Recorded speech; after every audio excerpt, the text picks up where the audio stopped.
มีพัสดุมาส่งครับเหมียวรอรับไว้ลูกมีเหมียวมารับไปเลยโอ้เหมียวมารับไปแล้วครับก็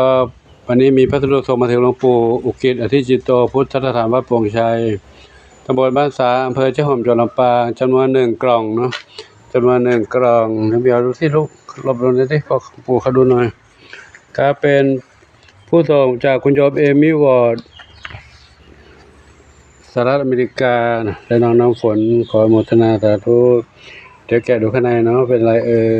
เป็นอะไรเมียวเฝ้าไว้เลยเนี่ยแต่ว่าได้กินหอมๆใช่ไหมลูก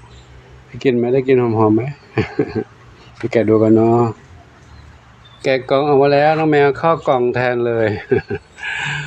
แกะออกมาแล้วนะเป็นอะไรดูที่ห่อมาอย่างดีจำนวน6 กล่องเป็นอาหารแห้งหมูเส้น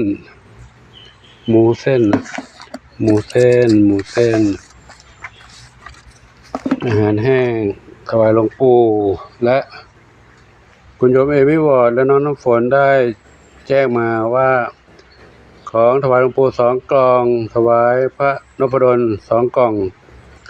และฝากให้พี่หนานสยันพร้อมครอบครัวอีก2 กล่องครับตอนนี้ได้รับพัสดุเรียบร้อยแล้วขออนุโมทนาสาธุขอบุญกุศลทั้งหลายจงอำนวยพรให้โยมเอมี่วอร์ดและน้องน้ำฝนพร้อมครอบครัวพบความสุขความเจริญมีความสุขกายสุขใจ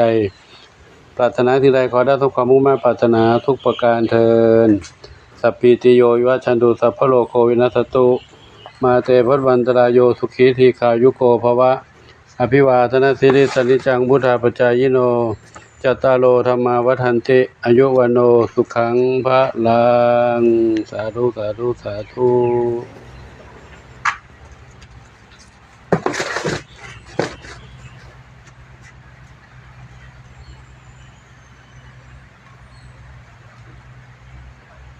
ตอนนี้เอาของมาถวายพระนพดลอยู่นี้รับเลยครับสาธุเป็นของฝากจากอเมริกาคุณโยมเอมี่วอร์ดอเมริกาเขาบอกว่าเดี๋ยวข้างหน้าชวนพระนพดลไปเที่ยวอเมริกาด้วย